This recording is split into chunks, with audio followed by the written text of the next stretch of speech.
Well, we wanted to know more about this issue and what you need to know about your family's health history. Joining me live in studio right now, Sarah Keilman, a certified genetic counselor at St. Mary's Healthcare. Thank you so much for joining us. Boy, this has really pushed things out into the forefront of discussion today, really across the country. So many people talking about this.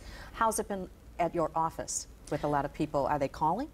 I have not had as many phone calls today. I believe that a lot of patients will be calling their primary care providers, their OBGYNs, asking more questions about referrals.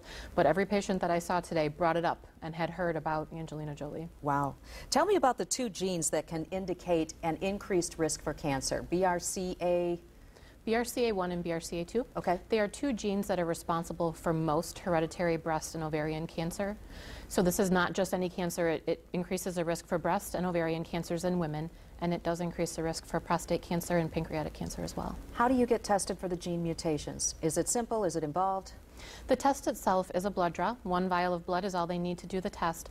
But often the big piece of this is the genetic counseling. So meeting with a genetic specialist who can really examine your family history, your personal history, talk about the test, educate the patient, and then ensure that they meet certain criteria so that it will be covered by the individual's health insurance. Because it is costly. How much would it, if it wasn't covered by insurance, how much would it cost? If somebody was to pay for this test completely out of pocket, it would be $4,040. Okay, so it's costly. It is. Now we're talking about this particular BRCA1 and 2. We're talking about ovarian and breast cancer. You can get genetic testing for all kinds of things.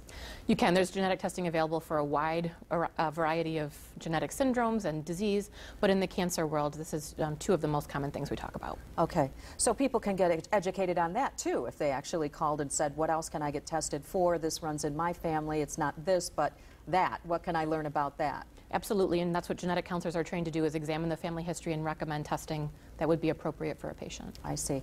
I would imagine a lot of it with the counseling is, what do you do if you test positive for one of these things? That's a big dilemma facing you at that moment. How do I handle this? Absolutely, and so in a follow-up session after someone does test positive, we would talk really in depth about surgical options, screening options, and really what makes the most sense for that patient in their life. Well, in this case, Angelina Jolie got a double mastectomy. It's extreme, but you're saying it completely solves the problem. Other people may not choose to do that. It doesn't completely solve the problem. It does reduce the risk of breast cancer by more than 90%. Oh. But you can never take that risk away completely. Okay. But it does lower the risk dramatically.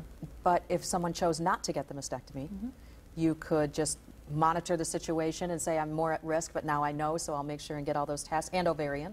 Absolutely. So somebody who chose not to have a mastectomy would do mammography and breast MRI every year with the hopes that we would just catch a breast cancer very early and it would be curable at that point. Is it a family history thing that people are more susceptible to having breast cancer and that mutation in those genes if they've had that family history of the disease? Yes, one of the biggest risk factors that we look for when we see new breast cancer patients is there any family history?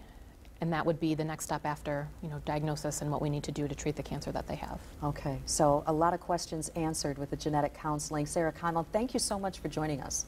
Thank you. We really appreciate this. This, of course, being a topic that everyone wants to know about today. We appreciate it.